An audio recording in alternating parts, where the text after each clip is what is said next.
Welcome to Too Busy to Eat. I'm Greg Zuffalato, the host of this show, and I'm also the CEO and founder of Too Busy to Eat, the protein bar company. So before I get to our guest today, I want to encourage you to go to toobusytoeat.com, try out some of our products, and because you're listening to this, you get a 20% discount by using the TBTE Show discount code. TBTE Show in the discount box as you check out. Go check it out right now, toobusytoeat.com. Well, maybe check it out after you listen to this episode. Today, you are in for a treat. We have Hannah Crum on the show. Hannah is the kombucha mama. There is nobody that knows more about kombucha than Hannah does. Her story is fascinating. Her changes in her health are fascinating. The future of kombucha blew my mind of what is going on with that. And if you don't know what it is, you're going to find out. So without further delay, let's get to the show. Well, Hannah, I am so excited to interview you. For me, this interview is just more of a personal education and because of my fascination with kombucha myself. But I want to welcome you to the show and thank you for taking the time to be on. Thanks for having me, Greg. I'm excited to share my kombucha knowledge. You, from looking into your information, you've shared it a lot. You've done a lot of speaking, a lot of travel, and you were in kombucha in 2004, where, the popularity has been more recent.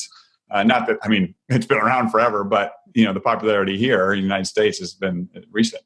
But so why don't you give us a little bit of your story, like how the backstory of how you discovered kombucha and where and take us up to where you are today. Sounds great. I feel like kombucha found me. Yeah. A lot of people seek kombucha out because they have some kind of health issue and they've heard maybe kombucha can help, whether that's digestive or energy or other things. I had no idea what kombucha was. I visited a friend who lived in San Francisco. It's a very groovy place if you've ever been there. Yeah. And so as I'm getting a tour around his really cool apartment, one of the stops along the way was a room with a table and a box, and in the box were jars, and there's fabric, and there's this weird thing floating in it, and they go, "That's the kombucha."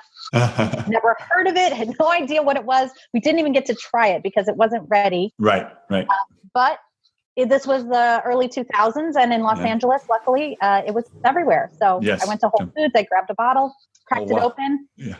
I don't know if you had this experience, but my first sip, it was like the heavens opened up, the lights going down, the angels were singing, and just every nerve ending in my body was electrified. Right. And, not everybody has that feeling. More people go like this, maybe the first time I try kombucha phase.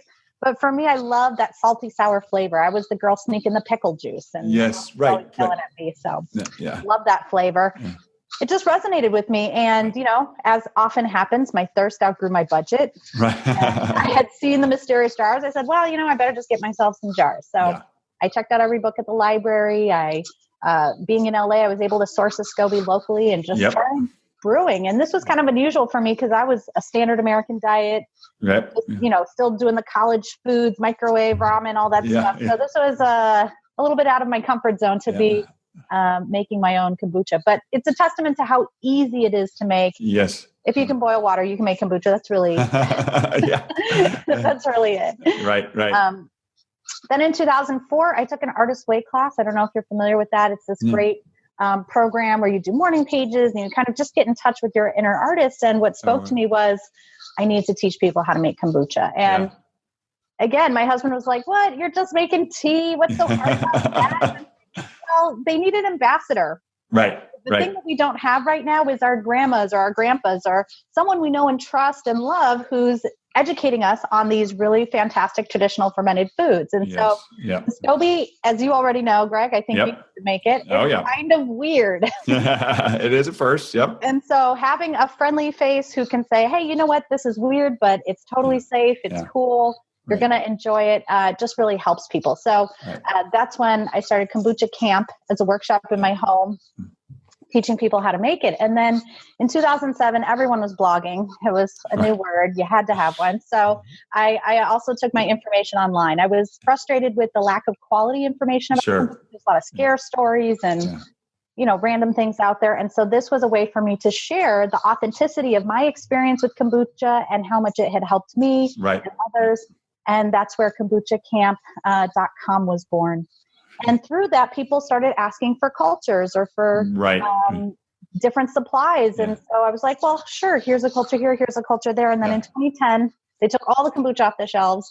And my husband and I partnered in that year, and we decided that we would become bacteria farmers. Yes. And so that's what we do. We have 4 cultures. We have the kombucha culture, the Chun culture, which is a cousin of kombucha. Okay. We do raw honey.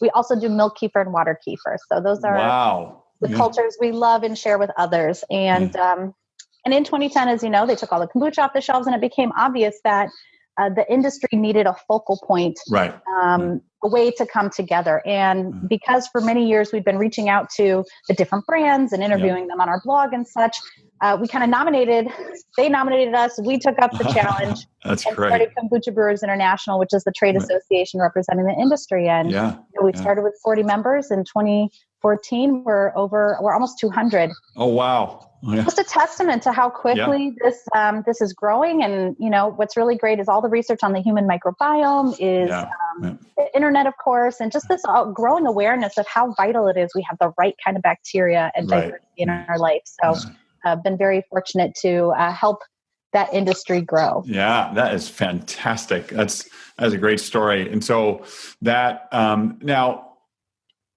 that launched a lot because when the demand was so high because it wasn't there. Now it's back on the shelves. It's all going again, but there's still a high demand for the home brew and the cultures and absolutely. Well, lots of people end up in the same position as I was, where their thirst outgrows their budget. I can't afford to keep up with my kombucha habit. And because it's so easy to make at home, that's a really great time to transition and give it a try. I love sauerkraut too, but you know what? I buy it at the store because there's only so much time in the day. So it's figuring out, what's right for you. Are you going to make it? You're going to buy it. But our book, The Big Book of Kombucha, came out last year, and that is it's the culmination of over a decade of working with the product, of researching it, all the recipes and everything. So we just wanted to put forth that big piece of knowledge for everyone to enjoy. How was that? I mean, that's a pretty intensive process of putting a book together. So tell me a little about that. How was that? Well, obviously, when you have a blog, you're already in the flow of writing. So there was a certain amount of material that we had already accumulated. But, my husband and I are great writing partners. I'm kind of the meat and potato structure until he comes and makes it all beautiful. And so together we did I did a lot of recipe testing and experiments, but again, it's our passion for this product. We know how much people resonate with it. Not only do they appreciate the positive health influence it has, but just this connection to a living thing. In a way, it becomes a pet or an extension. Not one that's going to, crawl out and find you or anything, but people develop a really close relationship with their cultures and their bacteria. And, it's really fun to help foster that. Right.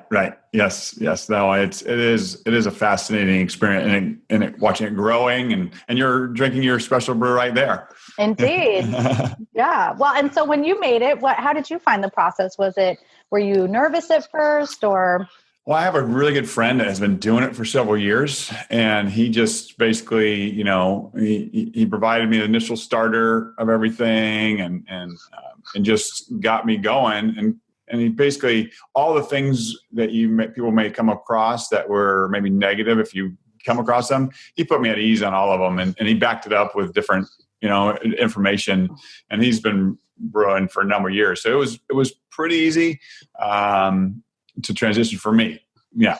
So, well, and that's great. Having a trusted friend, having a trusted source, that's a really great way to get a culture. A lot of people want to try and grow them from commercial brands. Unfortunately, because of what happened in 2010, they've had to shift those formulations in order to keep the construct that's out there. And, so it's definitely a great way to test a brand to make sure that it's authentic, like Scovy. But if you want a really delicious, full complement of all the bacteria and yeast, getting an authentic culture is really good. Yeah. And you got to do it yourself. Yeah. That's right. That's right. So now in this journey, you, just reading through everything, the kombucha also kind of triggered your husband's kind of return to health, or he lost 40 pounds in a pretty short amount of time. How is that related to the kombucha? And then, how did that all happen? Absolutely. Like I said, I didn't come to kombucha for a health concern, although many people do and find a lot of positive benefit. It's kind of the story of the industry. Even GP Dave, witnessing his mother's healing while consuming kombucha is what inspired him to put it in a bottle in the first place. So with my husband, he'd been having his morning Gatorade. Right, got to start the morning with a healthy drink, and every night he was taking an antacid pill because trying to deal with the food that we have in our supply right now. And so it took a little while, but finally I got him hooked on pink lemonade. Okay. One of the flavors in the book, strawberry lemon thyme. Oh, right. Yeah. Once he fell in love with that, within 2 weeks, he never had to take another antacid pill again. Oh, wow. Right? That is amazing. Yes. And this then inspired, it isn't just the kombucha. We're always, conscientious to emphasize, because our culture loves what's the one thing, what's the magic secret. And it's like, it's not one thing, but one thing can lead you to other things. And so kombucha ends up being a gateway into discovering raw milk and discovering other natural, healthy foods. Consuming for thousands of years. And it was shifting from the chemical laden foods, the fast foods, the highly processed foods, into more of these traditional foods that allowed us to regain control of our ballooning weight and to feel good again. And really, so some of the things that I've benefited from, of course, is improved digestion, clearer skin. One of the things that I've even forgotten about, because it's become so normal, is I used to have cold hands and feet. Oh, wow. Now my circulation's fantastic. So, there's quite a few different things. And over time, I feel it's just helped, like the layers of an onion, not all of the issues will surface immediately, just the most pressing ones. And then as you kind of get another layer of health, a new challenge might emerge. Through that process, I feel kombucha has definitely been supportive. That is fantastic. Yeah. And that was one of my questions is, what can somebody expect? But it may be different for everybody, but you're going to have, obviously, your digestive health is going to increase right away. I mean, that's going to be your initial wave is going to be, you're going to have your ailments, digestive ailments are going to clear up. Yeah. That's right. Well, and I mean, because our guts, you need the acid to break everything down. And so much of our food right now is focused on sugar, which does the opposite. It shifts the pH in there. It makes it harder for your body to digest food. And so you're eating food, but you aren't even necessarily absorbing all of the nutrition from it because it doesn't have the right chemicals to break it down. So having sour, having bitter, these are the flavors of health and digestion. When we include those into our diet, we feel fantastic. And then we have more energy. The more efficiently you digest, the more energy you have. Plus you've got the B vitamins in trace amounts. And then, why do people eat in the first place? I know we think it's entertainment and it's social.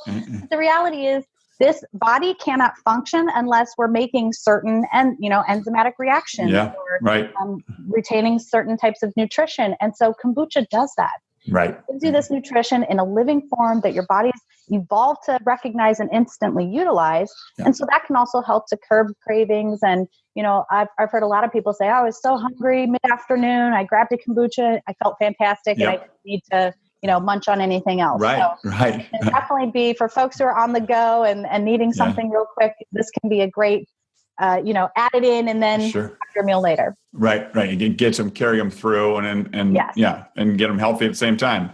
Well, you're one of the experts in this. So what do you think? What's the future kombucha? What's coming down the road? What do you see? Man.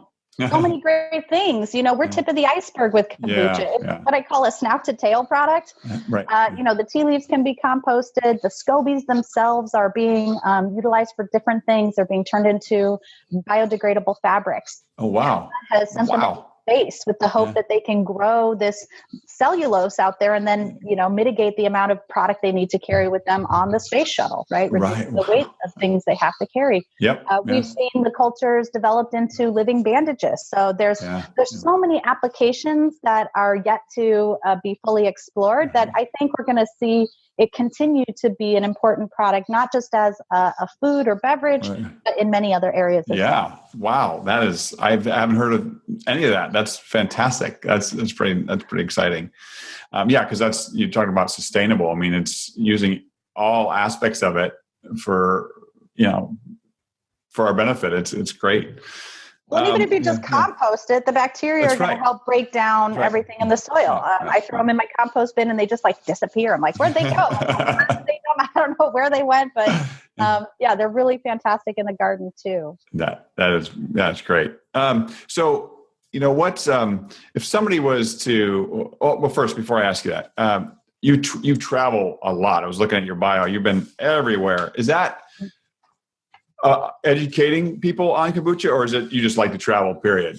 Or is that mainly? It was the book tour primarily, but I do, our philosophy, our mission is to change the world one gut at a time. Right. And while I speak Mandarin, Chinese, Spanish, and English, oh my gosh, I'm trying to communicate with the majority of the world's population. The reality is I'm never going to have a chance to meet every single person and share information. Yeah. But if I can empower groups of people or different individuals with this information, and then they go and they share it with somebody else, and they share it with somebody else, this is how we change the world one day. It's working in symbiosis. And I think of all the things the kombucha culture has taught me, it's that we need each other. We need this planet. We need the sunshine and the birds and the worms. We need it all. Right. They are so intertwined. And I think it's easy for us to forget that in this modern world where I'm in control of the car. I'm in control of the weather by adjusting the temperature in my home. But the reality is we are still so connected and so needing that connection that it's been great to reconnect in that way. That's great. I don't want to skip over the fact that you just mentioned you speak multiple languages. Where'd you fit all that in? That was my college education. No, I started learning Spanish in junior high and love learning languages. And so I wanted a challenge. Yeah. So in college, I tackled Chinese and, it's some people are like this, right? I feel like I'm just that person who's just ever so slightly ahead of certain trends. And they didn't offer business Chinese when I took it. It was like classical Chinese for the advanced classes and look at how it's exploded. And, it's just, I think more people should learn languages and travel. Absolutely. Because you realize that you aren't just in this tiny little bubble and that we really are connected regardless of whether we speak the same language or not, because we're all human. Right. And it's a big world, a lot to see. Yeah. And if you can speak the language, it makes it a lot nicer. And it allows, definitely for different types of interactions to occur. Sure. Absolutely. So I want to ask this in two. Usually I ask at the end, what can the person do to get started to make one move towards better health? But I want to break it down to two different people. What if somebody's out there, they just heard about kombucha, they've never tried it, what's your advice on where they start? Go to a grocery store. Yep. You are now finding kombucha in the produce section. Right. Yeah. So kombucha is now something we're finding in the mainstream as well. So go grab one and try it. And if you don't love that first bottle, that's fine. Try a different brand. Try a different flavor. Because it's a craft product, each type of kombucha is going to be totally different in terms of its flavor and characteristics. So go out and give it a try. Is there anything there's so many different brands now. Is there something specific to look for to make it maybe more authentic or, you want to look for raw, organic, things like that. Some people go by the sugar grams, but I think that's not always a good way to gauge because there is some natural residual sugar present in kombucha, but you're not drinking it. It's the teaspoon of sugar that helps the medicine go down. Yes. Right? So, people get freaked out by those numbers and they get really, tied to, it has to have this many grams and this. And it's like, well, the net benefit that you're receiving outweighs the trace amounts of sugar that you're popping. Yeah. Right. But raw and organic, if there's stuff floating in it, that's usually a good sign you got something that's authentic. So that's a good gauge. Okay, now for the person that was in our shoes, is we love kombucha, but the cost is outweighing our habit. What's the first step for that person? Well, if you're hesitant to get started immediately, then go grab the book, the Big Book of Kombucha, 400 pages. Your library probably even has it, or you might have to get on the waiting list to read it. Wow, that is awesome. Yeah. But and that'll help you educate, get your hands around it. If you're the DIY hands-on type, then go ahead and jump in. Yeah. Go to kombuchacamp.com, camp with a K. Yep. Bacteria farmers, we've got kits, we've got cultures. We make it super easy for you. And being a small family business, I still do all the phone orders. So if you want to call and place an order by phone, you'll get to speak with me. Oh, that's awesome. And I can, I know the most about our products and, yes, you do. and how they can help. And so I'm that best resource. But that would be a really great way. We also have a free ebook. It's an email a day for 5 days. A great way to kind of get that information in pieces and start to just get more knowledge about it. That's great. I think that is perfect. I mean, you gave the website, kombuchacamp.com, which will be in the show notes, and the big book of kombucha will give all the answers because you've been in it for a long time and you are the kombucha mama. So I would go to you. I mean, I recommend, I'm going to you. That's my next book. I'm going to get through it and I'm going to do it right this time. So I told you I made it. I was doing it for probably almost a year. And then I need to reboot. So this is a perfect time. Ebb and flow. Absolutely. Yep. It's the dance. And so sometimes you shift partners and then you go back to them. That's right. Well, Hannah, I can't thank you enough. It was wonderful. I love the resource. I love the education. I love your passion behind this kombucha and this topic. So thank you for your time today. Thank you, Greg. Really great to connect with you.